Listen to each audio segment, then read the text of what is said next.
Hare Krishna.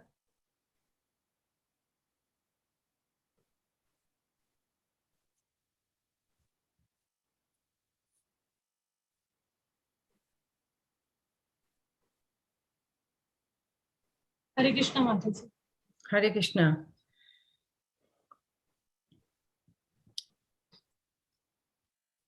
So I think I can begin. Everything is okay? Yeah. Yes, Mataji. Okay. Yes. Hare Krishna. Hare Krishna, everyone. Just a second.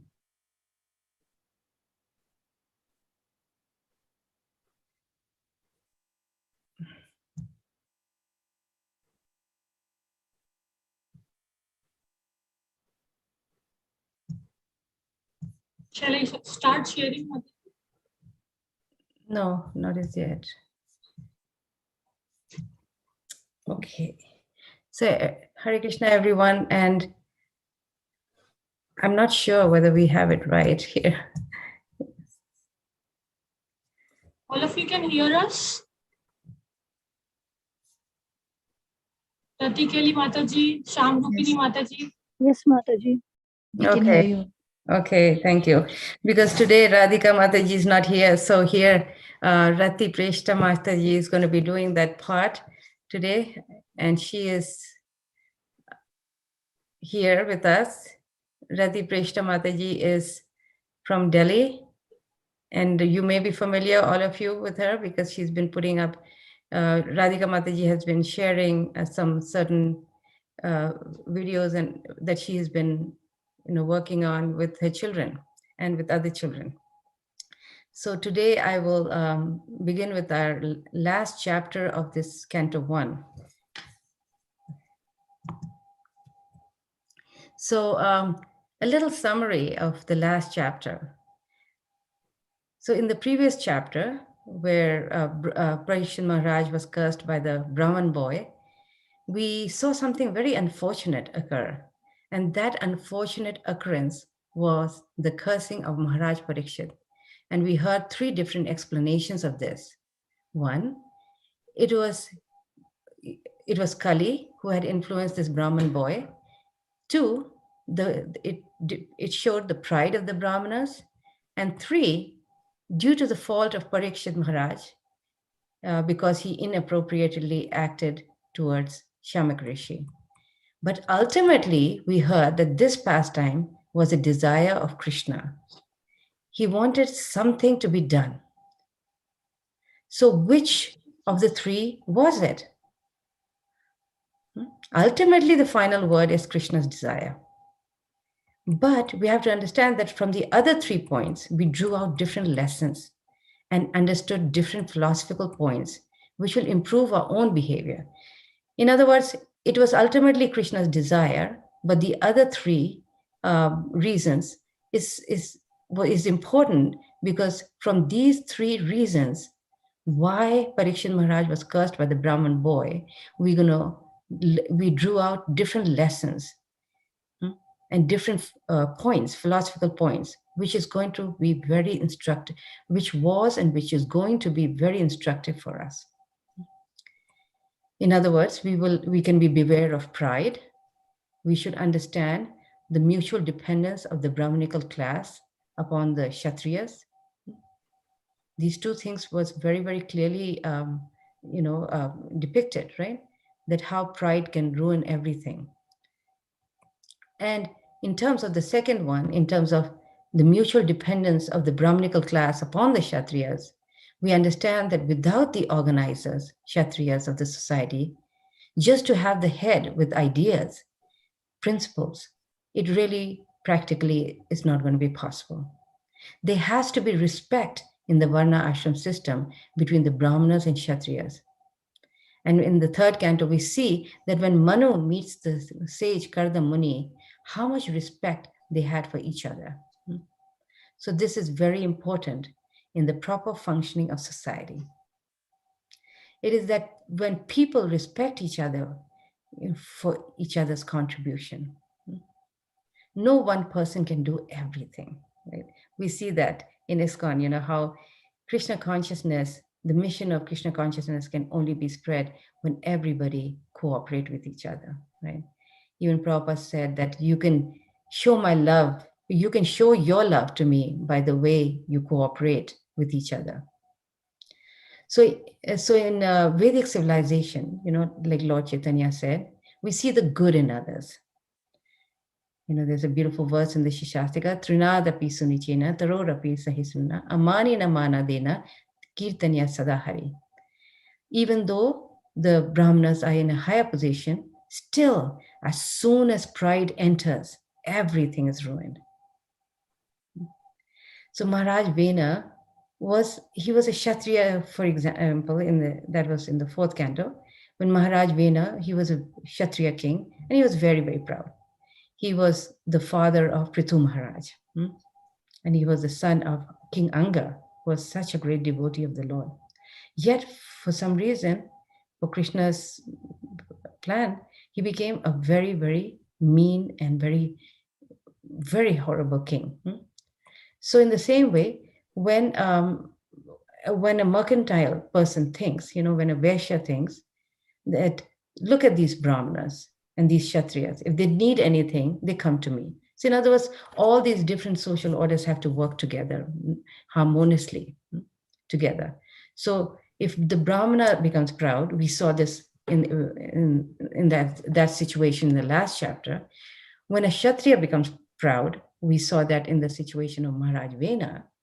And when the mercantile person thinks, look at these Brahmanas and Kshatriyas, if they need anything, they come to me because I have all the money. Who is higher, they or me? So I'm God. As soon as pride is there, Krishna, may let us expand for some time. But then, like a balloon, it pops. There's nothing left. It is mostly air. We also learned how insidious Kali is. It makes quarrel and ruins society, spreads irreligiousness, and finally, we learned about Krishna's desire. That as soon as he has a desire, he immediately engages his devotee to fulfill that desire. And in this case, he engaged Parikshit Maharaj to fulfill that desire of Srimad Bhagavatam being spoken by Shukadeva Goswami. And one other point is that it may seem unfortunate that the king lost everything and that Kali triumphed, but because it was Krishna's desire, it turned out wonderful. So it seemed like the worst thing happened to Parikshit Maharaj. The king who owned everything, all power, property, suddenly lost everything in 7 days. How will he react? So we want to watch this great personality. We want to watch him because he's our Acharya, our teacher in this chapter. Krishna, through him, will teach us how to deal with the most horrific things that can happen. What could be worse than this? Just think, leaving family, kingdom. This has to happen to all of us. Karma is always changing. It can be all good. It can't be all good. They're always friends and enemies. We will learn in this chapter how with time, good situation turns so bad and vice versa. How to deal with the ups and downs and how to deal with the ultimate disaster that comes stalking to us called death. How to deal with that when suddenly we find there's a knock on the door and how to deal with that. Parikshit Maharaj is going to be our teacher. So the last part of the story that we heard in the last chapter was that Parikshit Maharaj put a dead snake around the Rishi's neck. The boy cursed and he came crying to his father. When Shamak Rishi heard that he was horrified, saying, what a heavy punishment for something so small. He sent a message to the king as to what had happened and to prepare for death. Now, how did Maharaj Parikshit, on the other hand, react is described in the first 2 verses of this chapter. the appearance of Shukadev Goswami. Even before Parikshit Maharaj heard that he was cursed to die in 7 days, he felt bad and regretful of what he had done. He began to lament that he had acted improperly towards the rishi by throwing the snake around his neck out of anger. In the Vedic culture, the kings were not in the top position, but the Brahmanas were. The king, due to mode of passion in which he has to be, so the Brahmanas checked that passion by giving proper advice and guidance. So the king had to respect the Brahmanas. So in our first slide, we're going to see how Parikshit Maharaj's action, even though it was accidental, regrets heavily. And this is covered in the first verse. And very, very deep point here that I wanted to highlight here. I will read the verse.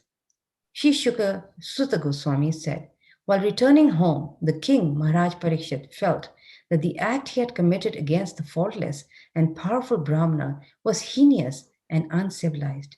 Consequently, he was distressed. So, Prabhupada writes in the purport, the pious king regretted his accidental improper treatment of the powerful Brahmana who was faultless. Such repentance is natural for a good man like the king, and such repentance delivers a devotee from all kinds of sins accidentally committed. The devotees are naturally faultless. Accidental sins committed by a devotee are sincerely regretted, and by the grace of the Lord, all sins unwillingly committed by a devotee are burnt in the fire of repentance. So this is a very important point, a very deep point that we should give attention to. And that is that even, sometimes many devotees will ask, well, I'm very careful about offenses, but what about the offenses that we make accidentally? What about them? How do we get free from those reactions? And here we see in the example of Parikshit Maharaj, his sin was totally accidental. He was hungry, thirsty. After all, he was the king. And this is the least one can do, is offer a straw mat and some water. And also, so it seems like, and besides that, it was a very small sin compared to the punishment that he got. So when one commits an accidental sin like this, how does one get free from reaction? Is by repentance. And we see in the verses here, that's going to be happening in the next slide. We're going to see in the next two verses, in verse 2 and 3, which is in our next slide, Parikshit Maharaj is showing that repentance, which is so important to feel if we want to be free from our offenses towards other devotees. So he's not repenting in a flimsy way, because after all, he was a great devotee. He was already guaranteed protection by the Lord. He was already protected by the Lord in the womb. I mean, he was a great soul, and he knew that he's going back to Godhead. But yet, he's repenting so deeply. So text 2, King Parikshit thought, due to my neglecting the injunctions of the Supreme Lord, I must certainly expect some difficulty to overcome me in the near future. How I now desire without reservation that the calamity come now, for in this way I may be freed of the sinful reaction and not commit such an offense again. So he's thinking, here Parikshit Maharaj is thinking, let the reaction come now so that it doesn't disturb my family members. So he's thinking, why disturb them? It is my fault. My family members have nothing to do with it. Which kind of points out to one point here, is that our family, when we commit something serious or even accidental, and we offend a devotee, then our family members are also affected. Otherwise, why would he pray so that, for the reaction to come so that his family members are not disturbed? And the second point is that he wants to learn a lesson. He wants the reaction to come so that he doesn't commit these mistakes in the future. Now, this is a mark of a good student who wants to learn lessons. Okay, and text 3, Parikshit Maharaj becomes even harder on himself. I'm uncivilized and sinful due to my neglect of Brahmanical culture, God consciousness, and cow protection. Therefore, I wish that my kingdom, strength, and riches burn up immediately by the fire of Brahmana's wrath, so that in future I may not be guided. So that in future I may not be guided by such inauspicious attitudes. This text, the theme continues from text 2, right? So in this way, he's not really wanting something to happen to his kingdom, but rather he wants all these things to be taken away from him so he will learn his lesson.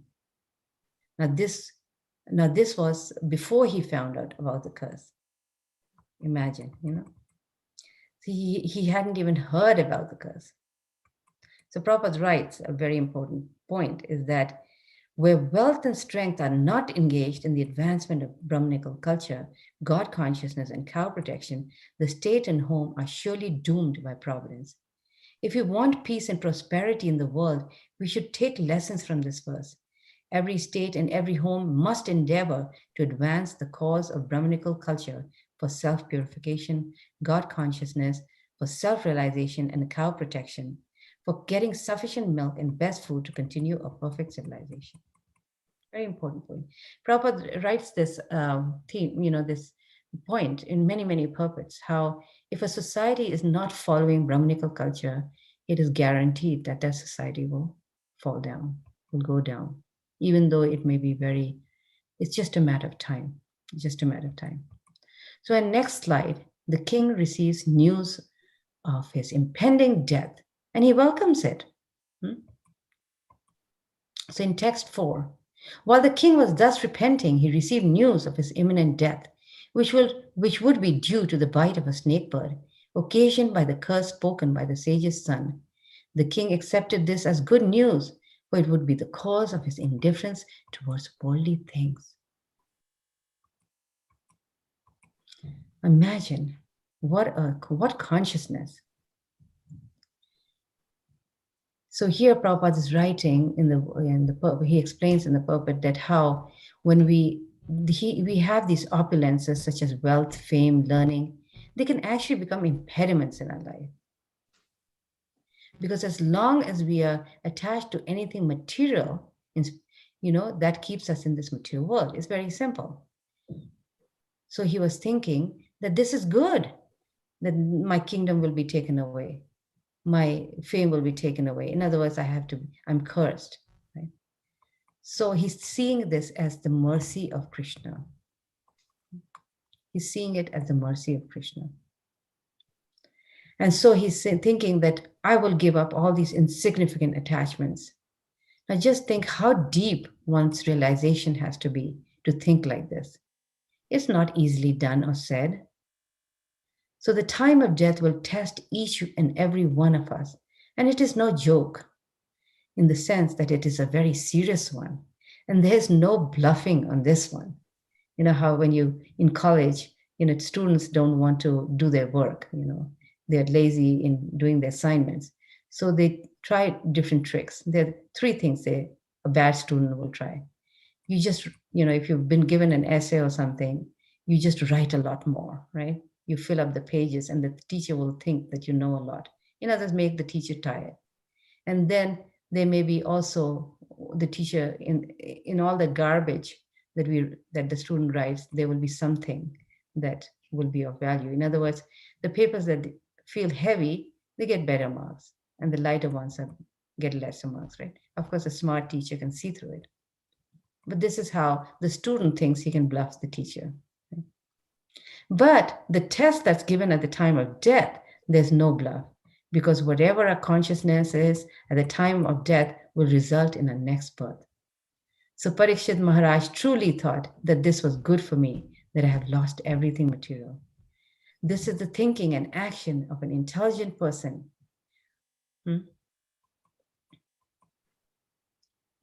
So he's understood. Basically, he has that realization that there's no situation in the material world that is suitable for a devotee, which is comfortable, satisfying. Whatever place we can imagine in this world, or in this world, or in this world, or in any worlds, is full of misery. So he sat down firmly on the bank of the Yamuna. So in our next slide, Parikshit Maharaj takes shelter of the Yamuna, which is more sanctified than the Ganga. This is the point that Prabhupada makes here. So I thought this is interesting that we can understand and share with our children. So in text 6, the river by which the king sat to fast carries the most auspicious water, which is mixed with the dust of the lotus feet of the Lord and tulsi leaves. Therefore, that water sanctifies the three worlds inside and outside, and even sanctifies Lord Shiva and other demigods. Consequently, everyone who is destined to die must take shelter of this river. So it is said in the Varaha Purana, conclusively, that actually Parikshit Maharaj went near the Yamuna, not the Ganga. Now, the Ganga touched the lotus feet of the Lord when he appeared as Vamandev. You may recollect that story where the Lord, when he pierced, the material universe, then the water from the causal ocean, which became Ganga, went into the heavenly planets and then into the other planets, including Bharatvarsha. So in this way, the Ganga becomes very, very holy. And then and the Yamuna touched the lotus feet of Krishna when Krishna was first carried across the Yamuna by his father Vasudev to Gokul, and he was a baby at that time, and he fell into the water, right? And in this way, it touched that water, touched the feet of Krishna. Also, it is said that the Lord bathed, sported, and boated with the gopis on the Yamuna. In Brajalila, we can hear all that. And he took the cows to drink water from the Yamuna. So Jiva Goswami concludes that Yamuna is 100 times more sanctified. So Parikshit Maharaj, he decided that he was not going to do anything but sit at this holy place. He refrained from all sleeping, eating, and was drinking only water, and gave himself to the lotus feet of Krishna. Now, this is very wonderful. This is very wonderful. So, by giving oneself up to Krishna, one doesn't become Krishna, but one fully surrenders to Krishna and makes his desire one with his desire. This is called surrender. So, what are some of the stages that Parikshit Maharaj went through in his preparation for death? Think about this. First, he lamented, and we talked about that, how important that process is of atonement, of regret, deep regret.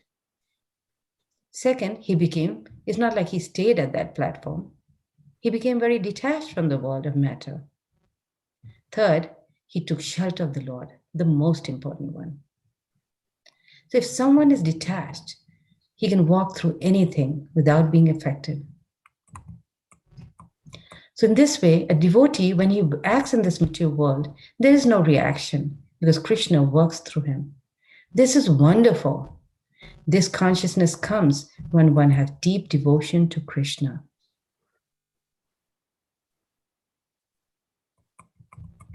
So Parikshit Maharaj, in text 7, Prabhupada explains how he focused his mind on Krishna, placed himself at the lotus feet of Krishna. He detaches himself and accepts the vow of a sage. So it's a great lesson for us. It's not just that Parikshit Maharaj was such a great devotee, so he can go through that, but it's not for me. No, we have to understand that every situation that we are in will change. Just like in the situation of Parikshit Maharaj. He was a king. He was ruling. Everything was perfect. Everybody loved him. The kingdom was peaceful, there was prosperity, but suddenly the situation changed. This is the very nature of this world. Sometimes we think how children will never leave the house, but they do. They get married, they get a job. We have to be ready to adjust to that situation. We have to be ready to adjust to Krishna's desires very happily, devotionally, and with detachment. So, when the great sages heard from all over the universe that the great Parikshit had renounced the world, awaiting for the curse to act, they all came and surrounded him. This was their mercy. So, in our next slide, we will explain. I will explain how the sages arrived from all over the universe and how Parikshit Maharaj bows humbly. So at that time, text 8, all the great minds and thinkers, accompanied by their disciples and sages, who would verily sanctify a place of pilgrimage just by their presence, arrived there on the plea of making a pilgrim's journey. So in other words, these sages were not interested in just getting themselves purified like common men, but they were they wanted to, but they wanted to see Parikshit Maharaj because they could foresee that Bhagavatam will be spoken by Shukdev Goswami here. And they all wanted to take advantage of the great occasion. Text 11. There were also many other saintly demigods, kings and special royal orders, called Arundayas, a special rank of the Rajrishis from different dynasties of sages. When they all assembled together to meet the Emperor Parikshit, he received them properly and bowed his head to the ground. Now, this is an important point that Prabhupada makes in this purport, that how the system of bowing the head to the ground to show respect to superiors I'm reading from his purport, is an excellent etiquette which obliges the honored guest deep into the heart. Even the first grade offender is excused simply by this process. And Parikshit Maharaj, although honored by all the rishis and kings, welcomed all the big men in that humble etiquette in order to be excused from all offenses. Prabhupada writes, generally at the last stage of one's life, this humble method is adopted by every sensible man in order to be excused before departure. In this way, Maharaj Parikshit implored everyone's good will for going back home, back to Godhead. So a very deep point here, and that is that as we get older and get closer to death, we had to get away from this concept of friends and enemies. Why? Because when we are dying, then we will have a lot of enemies who will curse us, right? And for some revengeful people, it is a great time to get even. They may think, oh, you did so much harm to me. Now you can die and go to a bad place. So to remove this, we have to stop offending. And this is very important. Not that we offend all the time and at the end of life, we say, I'm sorry. Of course, the other point is that in the last days, in spite of that, we must ask for forgiveness. Even Prabhupada, in the last days of his life, asked to be forgiven for the offenses he may have committed, not that he had committed. Right? So in our next slide, Parikshit Maharaj reveals his mind to the sages in the 4 very important verses that we're going to cover here. Verses 13 to 16.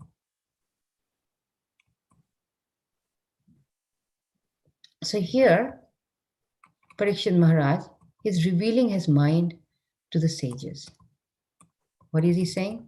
Text 13. The fortunate king said, indeed, we are the most grateful of all the kings who are trained to get favors from the great souls. Generally, you sages consider royalty as refuse to be rejected and left in a distant place. So this is revealing Parikshit Maharaj's mind. He's happy, he's thrilled that the sages have come. But he's very surprised because generally the sages don't come near royalty. For example, Lord Chaitanya would not meet King Prataparudra, even though he was a great devotee king. Why do they avoid meeting worldly men? Especially what to speak of the kings? Because they avoid the association as one avoids plague, Prabhupada explains. Why? Because the plague is a terrible disease. It can kill anyone. But material association, it can kill anybody's body, but material association can kill one's soul. And it infects it with material desires and gives us hundreds and millions of new births. So Parikshit Maharaj is saying that that I was a king and the sages keep away from kings, yet you have come to me. So much humility.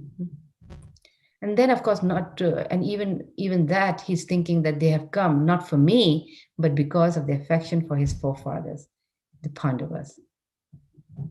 Because they had affection for those great Mahatmas, they have come to help this useless descendant. Just imagine, just think of his humility. Then in the 14th text, he says, the Supreme Personality of Godhead, the controller of both the transcendental and mundane worlds, has graciously overtaken me in the form of a Brahmana's curse. Due to my being too much attached to family life, the Lord, in order to save me, has appeared before me in such a way that only out of fear I will detach myself from the world. So another point here is that Parikshit Maharaj sees in the most unfortunate situation so much fortune. He's saying that due to his attachment to family life, Krishna has appeared before him as death, so that only out of fear he's going to be able to detach himself. He saw Krishna's mercy to turn him around. Just imagine Parikshit Maharaj's exalted position. This is so wonderful. This is why a devotee can be equal in all circumstances, because he can see Krishna's hand in everything. And Krishna's mark of favor was in the presence of all these devotees. And this is how association of devotees is actually Krishna's gift.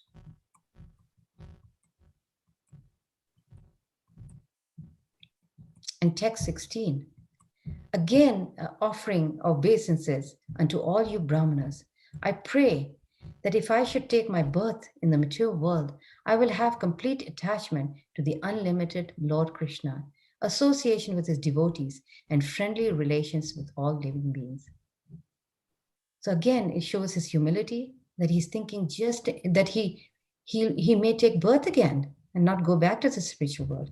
And he's asking for the blessings of the sages and saying that if I were to take birth again, please give me the blessing, 3 blessings: attachment to Krishna in whatever situation I may be in, association with devotees, and goodwill to all, which means seeing everyone equally. Very important point. Because attachment to Krishna makes it possible to be non-envious to all, or seeing everyone equally. In other words, Parikshit Maharaj has no envy in his heart. So all these verses are essential, important instruction for all of us, teaching us how to live and how death can mean to us. So in this way, Parikshit Maharaj sits down very firmly and he prepares himself and to fast until death. Text 18, all the demigods of the higher planets praise the king's actions and in pleasure continually scattered flowers all over the earth and beat celestial drums. So in our next slide, the sages praise the decision of Parikshit Maharaj from verses 19 to 21. In text 20, the sages say, O chief of all the saintly kings of the Pandu dynasty, who are strictly in the line of Lord Krishna, it is not at all astonishing that you give up your throne, which is decorated with the helmets of many kings, to achieve eternal association with the personality of Godhead. We shall all wait here until the foremost devotee of the Lord, Parikshit Maharaj, returns to the supreme planet, which is completely free from all mundane contamination and all kinds of lamentation. So the sages are glorifying Parikshit for giving up everything, because generally people want to hold on to everything. Prabhupada one gives a story about how he personally witnessed, a man who was dying, and the doctor was there next to him, and he's pleading with the doctor, please let me live longer. I have so many plans that I need to execute. And he's not able to understand whether he dies today or tomorrow. What good are those plans going to be? So in this way, we are all attached to things which are so unimportant. These sages are great sages. They're detached from throne, power, everything. So they glorified Krishna, Parikshit Maharaj, because he was bound for Golok Vrindavan. So sometimes we have bad experiences in life, right? But they are actually bitter, sweet experiences. Because if we did not have them, we would try to stay here longer, as long as possible. So these bitter things turn sweet. It is the most wonderful thing.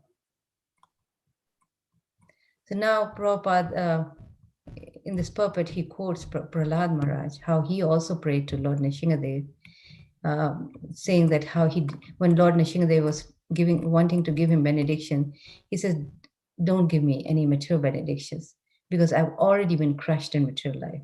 And he was praying for eternal life. So the sages praised the king's decision to leave home and fast until death. And at this point, Parikshit Maharaj asks them two questions. Namely, what is the duty of one who is about to die? Second, what is the duty of everyone in all circumstances? The sages had different answers. Nobody could come to a conclusive answer. And they could not.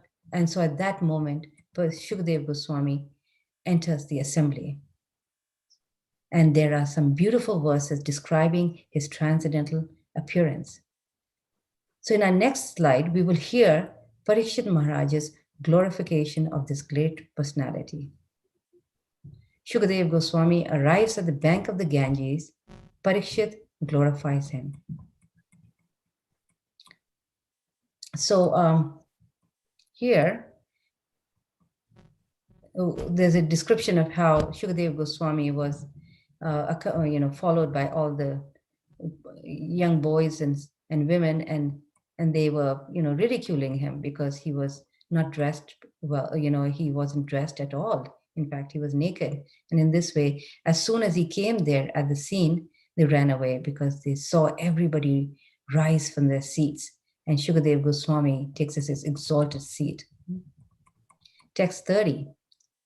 Shukadeva Goswami was then surrounded by saintly sages and demigods, just as the moon is surrounded by stars, planets, and other heavenly bodies. His presence was gorgeous and he was respected by all. Very interesting purport where Prabhupada explains here. I'll read a little bit of that. Shukadeva Goswami was not known as Brahma Rishi, Raj Rishi, or Devarshi, nor was he an incarnation like Narada, Vyasa, or Parushrama. And yet he excelled them in respects paid. This means that the devotee of the Lord is more honored in the world than the Lord himself. He was none of these three, but yet he was honored the most. One should therefore never minimize the importance of a devotee like Shukadeva Goswami. Prabhupada writes. Text 31. The sage Shukadeva Goswami sat perfectly pacified, intelligent, and ready to answer any question without hesitation. The great devotee Maharaj Parikshit approached him, offered him respects by bowing down before him, and politely inquired with sweet words and folded hands. The fortunate king, Parikshit Maharaj said, O Brahmana, by your mercy only you have sanctified us, making us like unto places of pilgrimage, all by your presence here as my guest. By your mercy, we who are unworthy royalty become eligible to serve the devotee. Simply by our remembering you, our houses have become instinctively sanctified. And what to speak of seeing you, touching you, washing your lotus feet, your holy feet, and offering you a seat in our home. And here Prabhupada describes how the holy places of pilgrimage, they become, people, when they go to them, they leave all their sins behind. And it's only when the great saints go there do they purify these sins. And this way the holy place becomes holy is because of these great saints. So great saints like Shukadeva Goswami, they're like places of pilgrimage. And this is what Parikshit Maharaj is saying. And also he's saying that how the holy saints have no self-interest with householders. They only go to them to sanctify their houses and to purify their hearts. And therefore the householders should feel grateful when they come and they should honor them. And text 34 is very important. Just as the atheist cannot remain in the presence of the personality of Godhead, so the invulnerable sins of a man are immediately vanquished in your presence, O saint, O great mystic. So just like when Krishna appears or any of his incarnations appear, all the demons run away. They go behind, they hide, right? It says when Krishna appeared, when Lord Chaitanya appeared, all the sinful people went in hiding, right? And that's why the whole mood becomes so enlivening and so spacious. Everybody feels fearless. So in the same way, when a saintly devotee is present, all our ghostly sins are at once vanquished.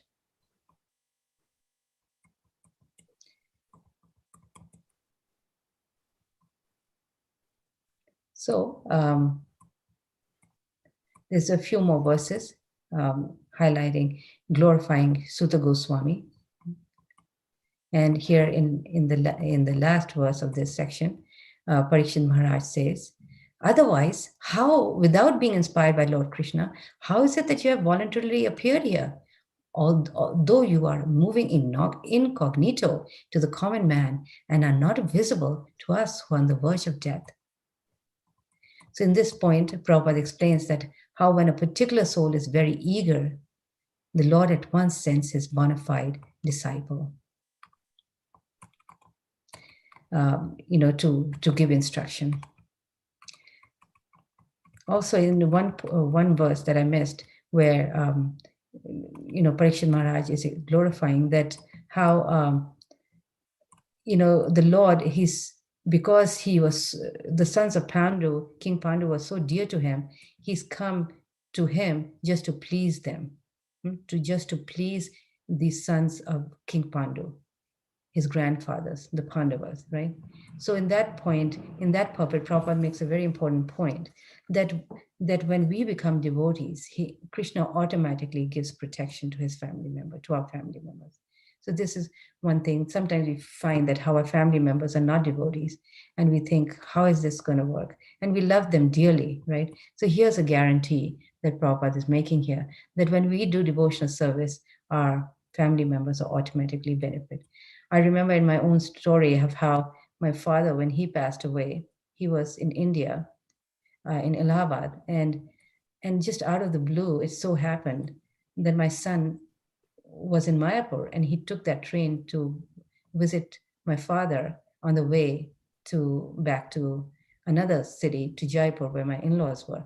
And this was interesting that how the way it happened is that he was there the night before my father died, the day before my father died, and he happened to be there, and he was able to be there at the time of his death, because he had only one son, and he was not really a devotee, but my father was a devotee, and to give him association, it just so happened that my son was there, and he was able to chant in his ear while he was dying from a heart attack.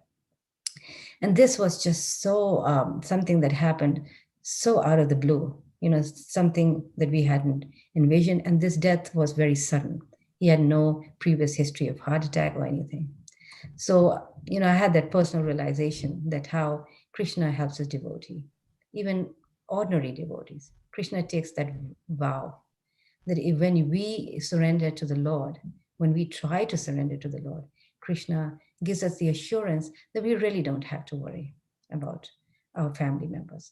The most important point is to go on in our effort to become a devotee, and not to give up that process, and not to be sidetracked. So in our next slide, in our last slide, Parikshit Maharaj begs Shukadev Goswami for instruction for one who's about to die, and for all souls in all circumstances. Parishad Maharaj says, "You are the spiritual master of great saints and devotees. I'm therefore begging you to show the way of perfection for all persons, especially for one who is about to die."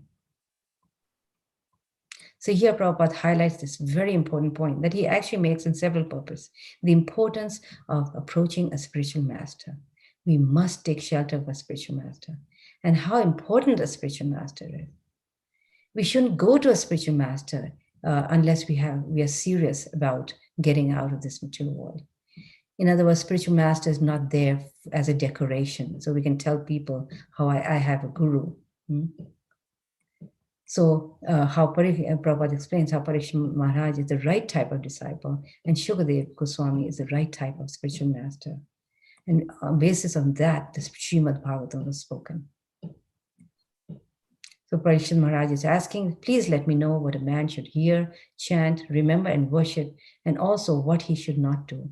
Please explain all this to me.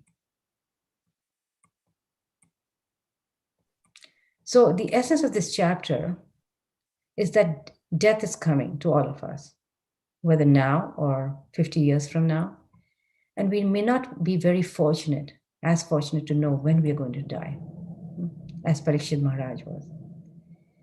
But to understand this chapter means to understand that no matter when death comes, we are prepared. And this chapter also shows the importance of the holy association of such a great personality as Shukadev Goswami. Okay, so I will stop here and I will give over to Rati Preshta Mataji to cover the guidebook, this chapter in the guidebook.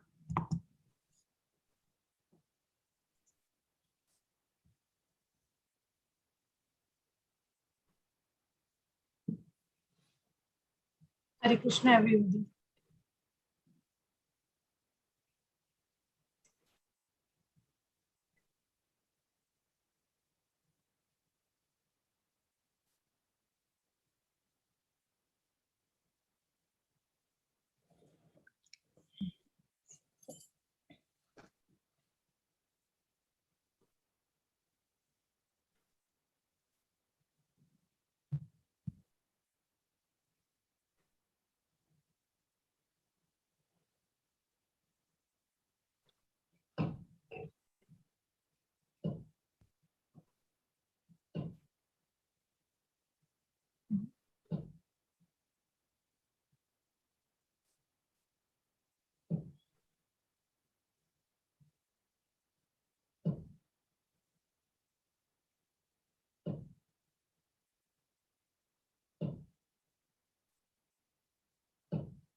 I'm just trying to open the guidebook.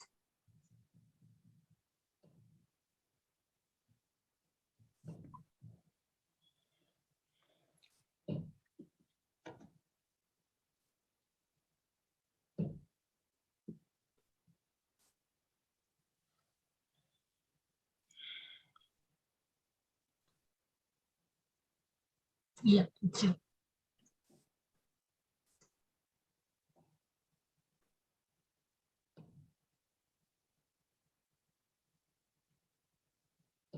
There we go. So the story, every time like we have a chapter summary, so it begins with that.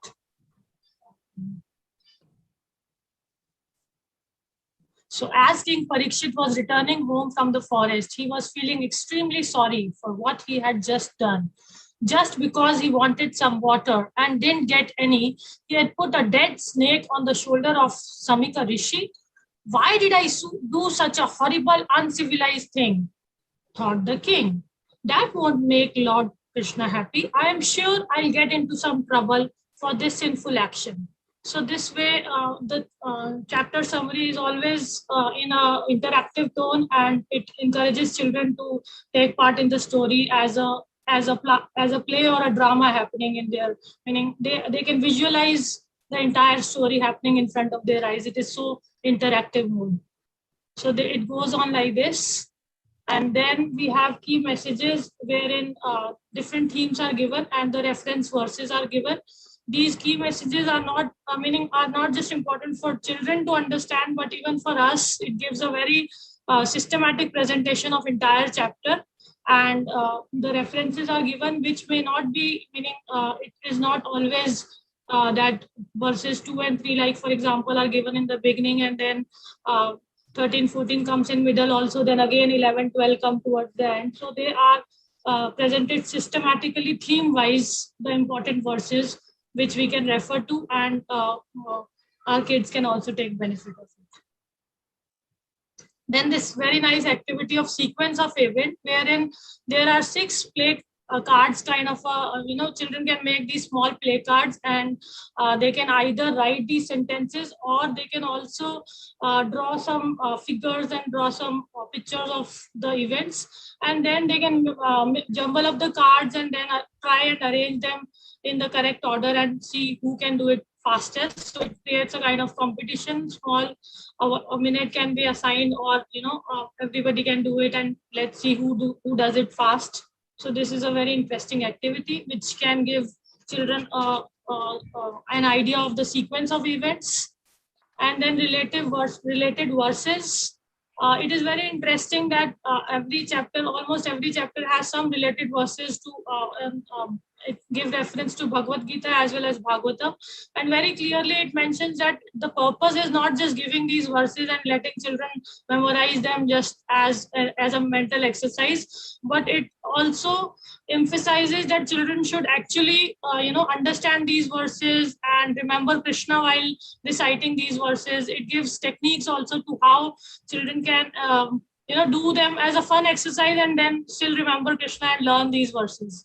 So it says that another fun way to memorize shlokas is to draw simple images or symbols as you speak. So like every line they speak, they can draw some images, because children can actually visualize and understand and remember better if they have certain images with them. So it can help them to put all these verses in their long-term memory, so that they can recall and remember again and again. And then understanding the story, a sequence of questions with multiple choice answers, wherein again I do this exercise as children carry the ice cream sticks, and A, B, C banners are put over them, and they are very interesting. They are very interested to raise their hand and then say that the answer is A or B or C. So it becomes all the more interesting. Doing with some concrete objects, it becomes more lively for students. And many of them are very obvious answers. Some require children to think deeply also. So it is a mix of all different kinds of comprehension based questions.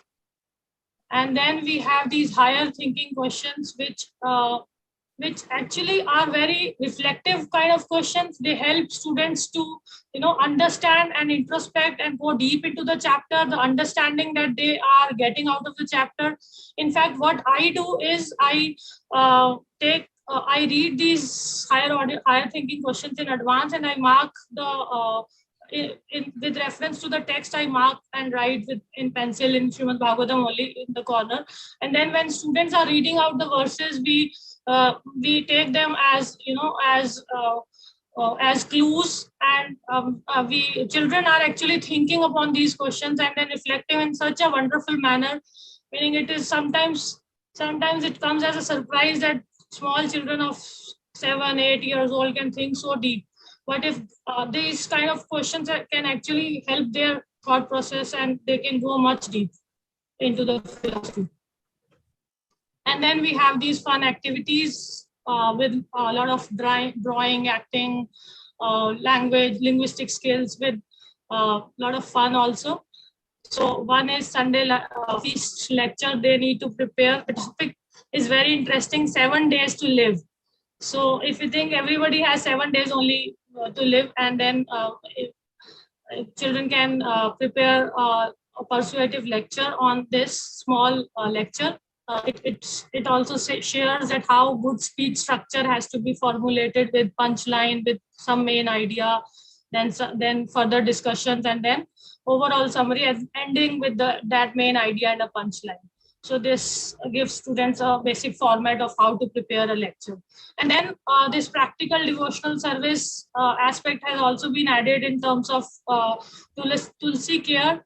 Children can actually learn the aspects of deity worship also by starting with worshipping Tulsi Devi, and they can actively participate in taking care of Tulsi, plucking the manjari, watering Tulsi Devi, decorating her with dresses, with garlands, with flowers. And they can also, it is also interesting, students can actually research about how Tulsi Devi is, why she's so dear about to Lord, and they can prepare their own research report also. I did with this with my students also. They prepared, they asked different devotees, and then they prepared a report on what kind of things they can do to take care of Tulsi, and then they put it in practical application also. So it is very interesting, and practical aspects of devotional service can be learned like this from our students. And then there is one this very nice analogy activity wherein it brings out the scholar in students. It says that how there are 6 kind of opulences, namely wealth, strength, fame, beauty, knowledge, and renunciation. So all these opulences are present in Krishna only to the supreme extent. Krishna have all of them to the fullest extent. Even and then there is this learning activity wherein children cut a sun, a circle, and the rays, sun rays. So 6 sun rays are being represented by 6 qualities which Krishna only possesses in full. So this is how I did it with my Sunday class with children. So these are 2 learning activities. I combined both of them, and children prepare this wonderful poster wherein Krishna is representing this sun, and Krishna has all these qualities to the fullest extent: beauty, knowledge, wealth, strength, renunciation, fame. And then these white clouds are representing different human beings who may also have some extent of these qualities, up to meaning 70-78%, but they cannot have all of them, and then they cannot have to the fullest extent, and they will not remain forever. So these were the 3 points that were discussed very wonderfully, with the conclusion that there are people in this world who are incredibly wealthy or very beautiful, but there will always be someone who has more beauty and more wealth. Even more importantly, this quality will always be limited. We may admire these people, we can respect them and learn from them, but only Krishna is the absolute, he is the greatest. So this way, we can see, dear devotees, that how children can actually, they are living this knowledge through these little activities. If we keep on telling them, that will have an impact gradually. But if they actually do these kind of activities, they are living Srimad Bhagavatam. So it really helps them to imbibe these qualities and the learnings and the teachings of this wonderful Srimad Bhagavatam. And then there is this activity, silhouette activity, wherein there is a resource 1 at the end of the chapter, which I have pasted it here. So it gives a human figure, and it says that it is actually Sukdev Goswami, and children have to decorate him with colors and with garlands, with tilak, and then they have to they have to give these descriptions of his body. So this can also be related to another linguistic activity which will come later in the chapter.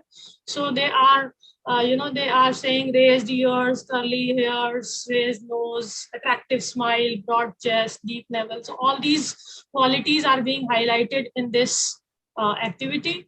And then there was another activity, Ganges river collage, which is again a very beautiful activity, wherein children engage themselves. They take some waste material, torn paper, string, birthday wrappers, cloths, and they make the water of the Ganges, and then they can use sparkles to to indicate the dust from Krishna's lotus feet, and they can use leaf rubbings, which is another very interesting activity. Children always love to play with colors, and they given a chance, they are very creative, and they show their creativity when they are given this kind of freedom and activities.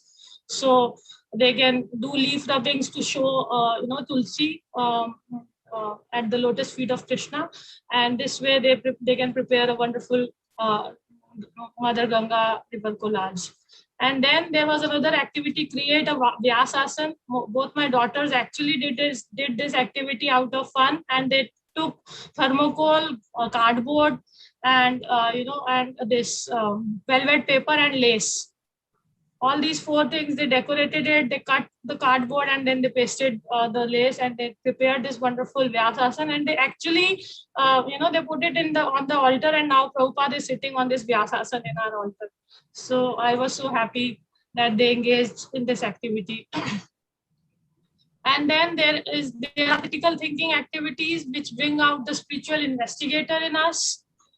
Children actually love because they have lot many questions, and they are naturally keen to ask questions. So if given a right direction, their critical thinking activities, these critical thinking activities actually help children to nurture their critical thought process. So there is an interview wherein a child is supposed to interview a nurse or a doctor, and then there are these 5 questions which were asked. My daughter did this interview of a doctor, and she asked these 5 questions. Initially she was hesitant, but then she did this wonderfully well, and then we discussed, and she gave a very reflective perspective and a Krishna conscious point of view, because these days in India we are seeing so many deaths happening out of corona, and people are really terrified. So she talked to the doctor, and doctor is also sometimes she's like, in second question, how did you carry on in that situation? The doctor replied, I did my duty best I could do for the patient, but I also pray for my patients. And then interestingly, the doctor replied that I believe in soul, and I have faith on life after death. Soul is existing. Different people have different types of soul, good soul and bad soul. So she came out with curiosity. She's asking me, Mama, are there bad souls also? Are there good souls also? So these kind of reflective activities will give children, a further hand-on knowledge, and they will further be more curious in their later discussions. They can be more convinced about this process of Krishna consciousness and its necessity. Then there is another activity, right or wrong. So identify the main characters within chapter 18 and 19. So this is a cumulative activity, taking the characters of chapter 18 as well as 19, and they can discuss it with their partner, whether the thing that the characters did was right or not. So children can reflect on these characters, like Samik Rishi and Shringi and Parikshit Maharaj, Shukadev Goswami. So these are main 4 characters which are coming in these 2 chapters. So they can actually, they can reflect upon whether a person, how should a person in their position have behaved, what would be the outcome as a result of proper behavior that have been done. And then there is another activity, who was there.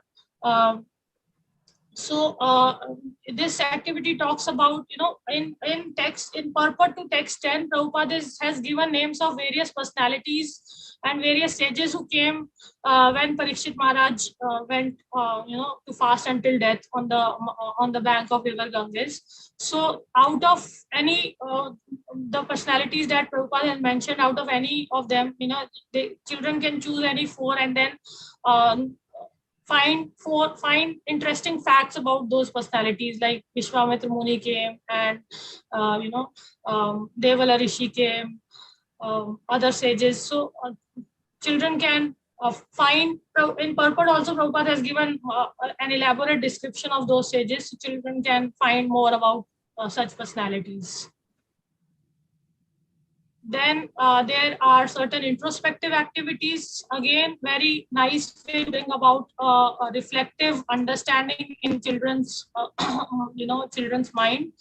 And this saying sorry was a very interesting activity, wherein if children are at a younger age, they are bound to fight, and especially if there are siblings, they have always there will be fights, and then there will be arguments, counter arguments, and they will compromise also. So since the time we did this activity, every next day I see children, both my daughters, making sorry card for each other, and presenting it to each other.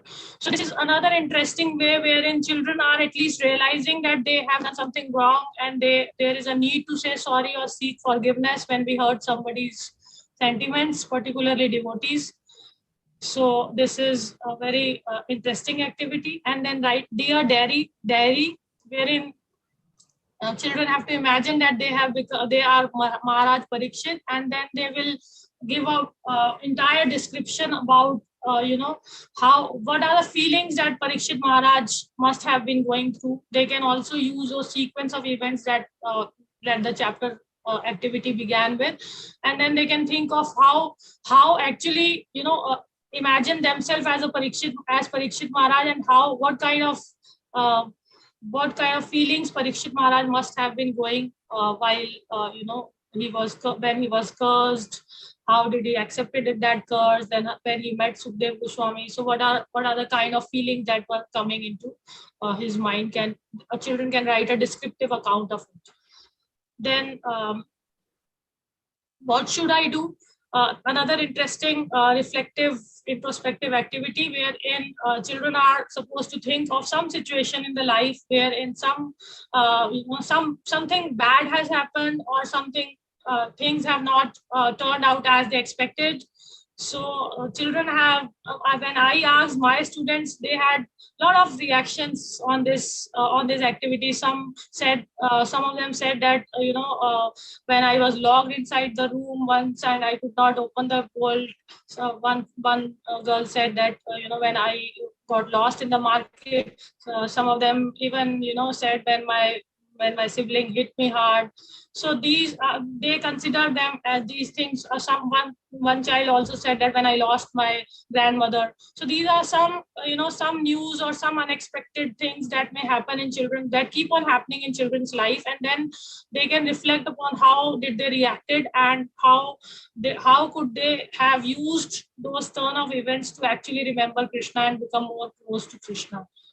So these are some introspective activities. And then quick fire activities which bring about which are focusing on all round development of our children and their holistic development. So like science activity, a very wonderful activity, again an experiment wherein children can take stems of roses, with white roses, and put them into a pot filled with water, and then they can add some food color into it, and within next few days they will see that how the petals of the flower are also changing the color because of the food color that was added. So this can be an interesting analogy that students can use to understand that how important it is with whom we are associating. So association has such an important impact in anybody's life. So it can also be related to the chapter. And then technology, children these days are very smart technologically, and they are very savvy. So they can conduct a survey with people, and they can ask people what would they do if they have to leave their body in 7 days, and then they can create a video or a PowerPoint presentation, or they can add quotations, they can add pictures of different people, interview them, and then prepare a PPT to be presented. Then it historically and geographically also, children can trace the history of Mother Ganga, and how healthy Mother Ganga is today, and what are the kind of changes that are happening over time, and the passage from its origin to the way it flows in industrial sectors, how and what kind of change, even the color of the water changes. So children, it would be an interesting study that children can engage in as a research project. And then this is again a very interesting activity wherein students can actually realize that this Srimad Bhagavatam which they are reading is not just it's not just an ordinary book. It's actually literally literary incarnation of the Lord. And they can actually make a small altar for Srimad Bhagavatam. They can do aarti, they can offer feast, they can prepare some small items, cooking items, and they can um, do aarti, offer flowers, and then prepare a feast for Srimad Bhagavatam as an incarnation of Lord. This is, children take a lot of interest in these kind of activities. And then health and safety, they can engage in river safety project, and they can also engage in how doing a research on how different kinds of snakes can be seen and diagnosed, and what are the what are different poisonous snakes, and there are certain snakes who are absolutely non-poisonous, not dangerous. So they can do a research on how they can even people in villages, they know how to even see the snake, and they can say that whether it is poisonous or not. So this kind of research would be an interesting thing for children to do. And then maths activities, uh, again very interesting. Children can count how many hours Sukhdev Goswami speak Srimad Bhagavatam to Maharaj Parikshit. Then there are two activities which are related to the concept of directions. So this is about quick fire activities. Then writing activities, letter of apology can be written from Maharaj Parikshit to Samika Rishi.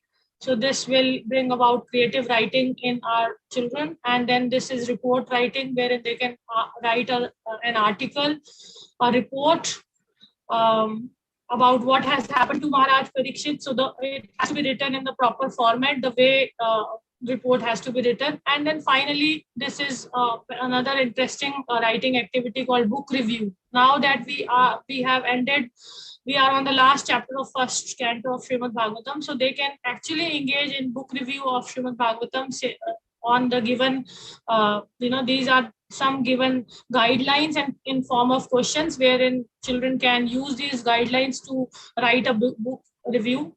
What is the book title, author, and what is the book about? What do you like about the book and why? Did you have any favorite characters? Did the story keep you interested throughout? Did you have a favorite part of the book? Was there anything that you did not like about it? Why? Were there any interesting quotes, and so on and so forth? So children can actually do a book review of Srimad Bhagavatam. And then there is another interesting activity like the Sukhdev Goswami coloring activity that we mentioned earlier. So in this activity, they have to find out adjectives in their from their their own body, and they have to say like I have brown eyes, I have curly hairs, I have I have a sweet smile, I have a loud voice, like this. Meaning they have to use certain adjectives in their own body, and then they have to frame adjectives and combination of adjective and noun linguistic activity. Then writing a fact file, which is again a very a comprehensive activity, wherein a passage is given to children, and then there is a fact file that they have to prepare out of these word banks. So on the one hand, there is a bodily description within this passage. They have to find that, and with the help of these words, and then there is a description of who is he and what he does. So, like for example, he purifies anybody who he everywhere he goes, and he makes the sins disappear. So these words, children can combine them in interesting manner, and then they can prepare a fact file for Sukhdev Goswami. Then lastly, we have keywords, with wherein children will again find the meaning and then define the words, use them in their own they can use them in their own sentences also. And then there is a crossword, across and down. We have also very interesting theatrical activities, meaning wherein children are actually engaging in drama, play. It brings out the dimension of actor in children. So one is the activity of showing respect, which is again very interesting way to teach children etiquette. So they can, they can actually enact these simple gestures of giving up their seat, bowing down, saying kind words, and getting up from your seat. So they can, these examples can also be used to, to as an example of how it, as a result of disrespect, if you do not, if you do not stand up, or if you do not give up seat, or if you do not respect authorities, what has happened. We can give example of Daksha and Romaharshan. uh, then there is chapter mime, which children can do a combined chapter mime, which actually children really enjoy enacting and doing mimes. So chapter 18 and 19 combined, they can make, they can prepare a mime and then enact it in front of audience. And then this very interesting activity of whose language is it. So here, children will enact the story in an animated way, and they will enact it in their, either in their mother tongue or in a language, that a new language that they are learning. And they will perform this animated story in front of the audience who are of the same language, and then they will, they will take the feedback from the audience of how the presentation was. And then this very interesting and very meaningful rhyme. Rhyme is another very interesting way to keep students engaged, and they can actually learn philosophy with these beautiful rhymes, which are so deep in their meaning. Every sentence has such a deep meaning. A pilgrim's journey home. On the bank of river Ganga, King Parikshit prayed to Krishna, 7 days' time is all I have left. Will I be ready to go home back to Godhead, sitting in that great assembly of devotees, sages, and rishis? King Parikshit bowed with folded hands and asked, what is the duty of a dying man? Then came forward a beautiful young boy, blackish bluish, with a charming smile. He sat before the king and instructed him. The Srimad Bhagavatam he began to sing. That holy sound flowed from Sukadeva's pure heart through the king's ears and deep into his heart. For all eternity, that song will always be the greatest liberation for all humanity. On the bank of the river Ganga, King Parikshit prayed to Krishna, take me home, Lord, I am ready, now that my Gurudev has delivered me. So this is another very, very important teaching which is being given in, how Parikshit Maharaj is tracing his journey back home in a form of poem, and children really love poetry. They sing it, they learn it, they imbibe it, and then they practice gradually in their lives too. And then there are the answers to understanding the story, keyword definitions given, and the crossword answers. That's it. So now the presentation is over. We can have question answers. I will enable participants to be able to unmute themselves and ask their questions. You can also raise hands so that it becomes easier to identify. So please, now the session is open for questions. Thank you all very much.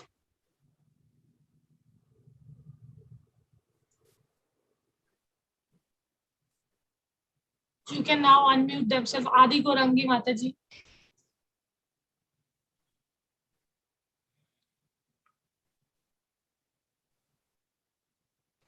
Can you hear me, Mataji? Hare Krishna. Yes, yes. Okay. We can. Thank you. Such a wonderful chapter, and very nicely explained all these wonderful activities in the guidebook. I'm excited when we get to this chapter to do so many of these activities with my kids in Sunday school.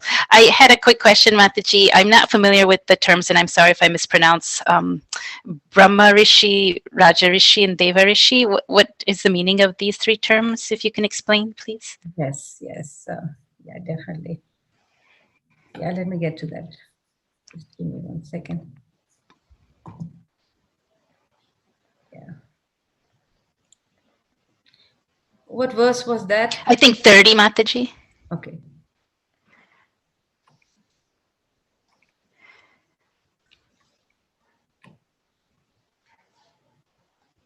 Yeah. So So Vyasadeva was known as Brahma Rishi. In other words, he was self-realized, somebody who knows Brahman. Okay, so that's called Brahma Rishi. So Vyasadeva was definitely in that position, right? And Narad Muni is known as Devarshi. Why? Because he's the chief of all. He's the chief of all the demigods. He's not a demigod, really. He's not a demigod, but he's like above the demigods. So they're saying that he's Devarshi. So in this way, and Raj Rishi would be Parushuram, who was a Kshatriya. Raj Rishis, we have so many of them, right? We have uh, Parikshit Maharaj is called a Raj Rishi, Yudhishthir Maharaj. All these great kings were called Raj Rishis. Why? Raj Rishis means saintly kings. Okay. Okay, so Shukadev Goswami was none of these three.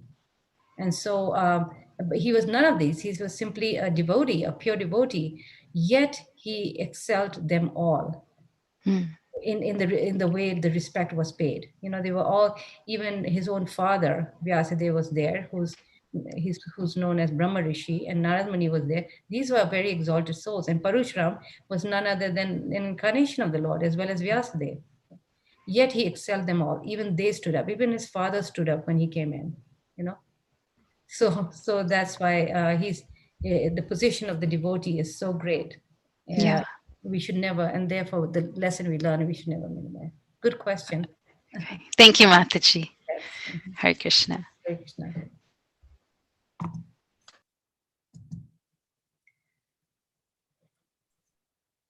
Anybody else would want to ask a question?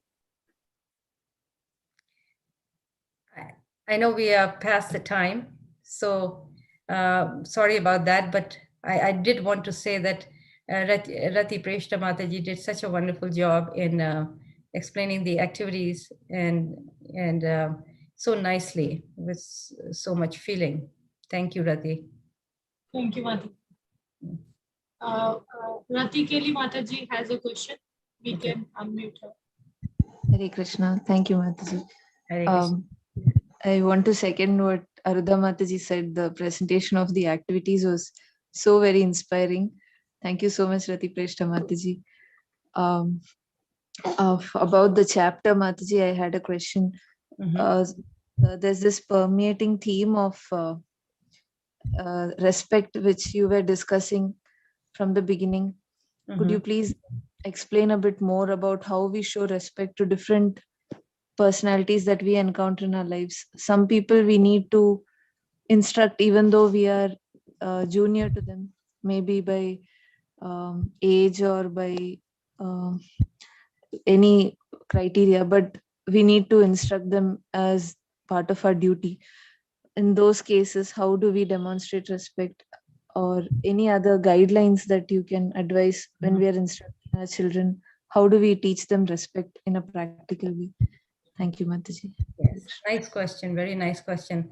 So the answer can be in the lives of the personalities in the Bhagavatam, how we can, and by highlighting those things within the story and explaining the deeper meanings, we can actually create that respect. If we were to tell our children that, you should respect me, see how much I'm your mother or father, it has very little effect. In fact, it has practically no effect.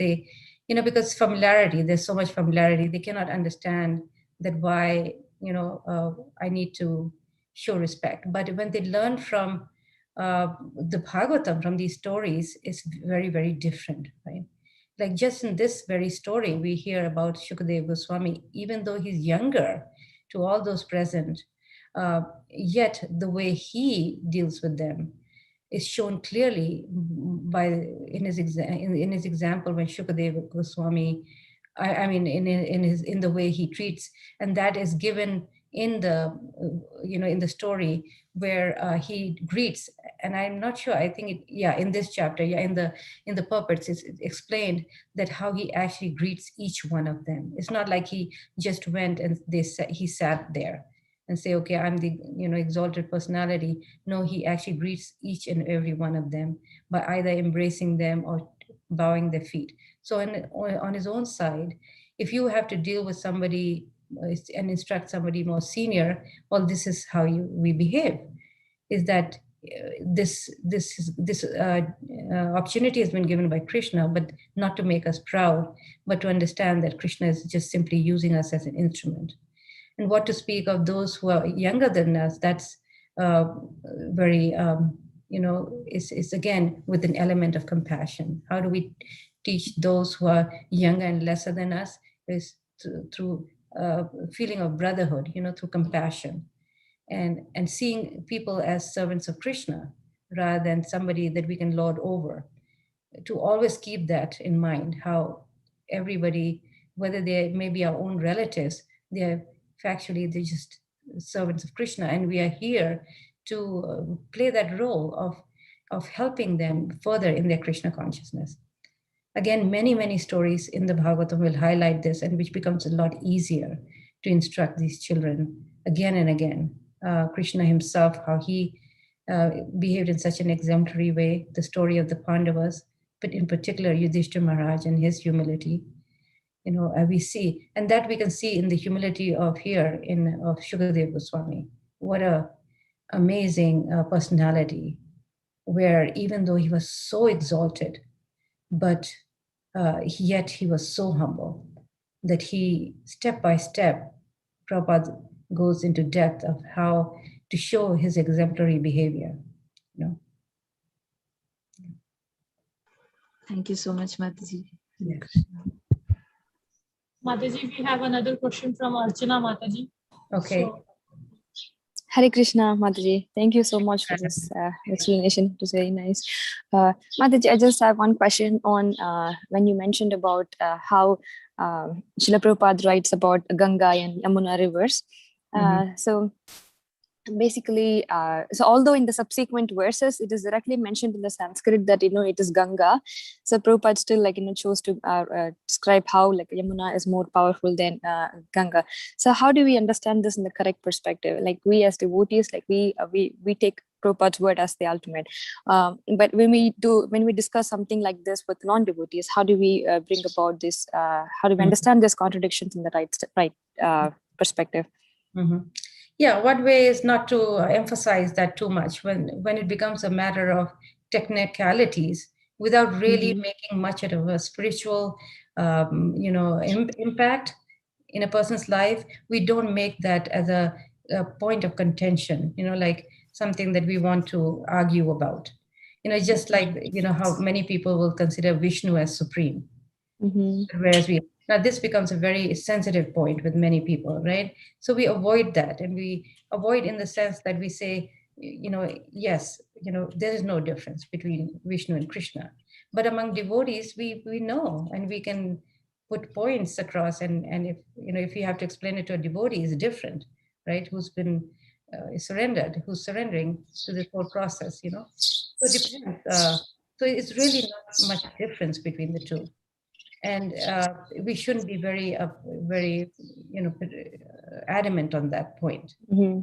Shouldn't be adamant.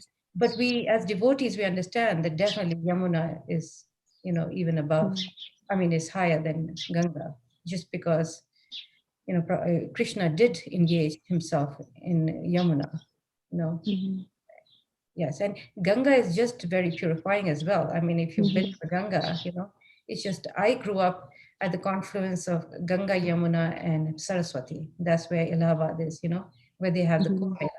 So, I'm so attached to Ganga. All my life I bathed as a child, My grandfather would go every day to bathe. He had a boat, and he would. So I'm particularly very, very, strong. And nobody would bathe in the Yamuna over there in Allahabad because Yamuna is very, very deep and it's very dangerous. So people would go to Ganga. And so even Lord Chaitanya bathed in the Ganga, in Mayapur, right? So, so it's not in our hearts also, we should see that kind of difference where we say, put one against the other. And if you go to the Himalayas, to Badika Ashram, Kedana, Ganga is just amazing. So, yeah. So we, in our own hearts, we have to understand the proper way, Yeah. Okay. Thank you, Mataji. Mataji, Adi Gorangi Mataji wants to ask whether these sessions will continue into Canto 2 now. Yes, we have been meditating on this because I'm not quite sure, and I will be thinking very deeply this week. It depends how, on it's just that I do have a lot of commitments that takes away my time, and I'm not quite sure how much I can devote to this. Because we did finish Canto 1, we were thinking how all the devotees, if they need help, they have these resources there. So it is a question that I have to think very deeply, and I wouldn't mind getting feedback from devotees in terms of whether I should continue or not, because it is a lot of effort on my part. But somehow Krishna and Radhika Mataji is committed to other things now, and she's having also struggling to come back to this show because she has small children and plus a lot of commitments that she has to take care of. So of course Radhi Preshta Mataji is very happy to continue with us, and you can see how excellent she is. So I mean, if you want to write some feedback to me in my WhatsApp, I'll be happy to take that and make a very quick decision for our next week. And thank you for staying with us all this through this. It's been very, very enlivening for me to have you all on the show.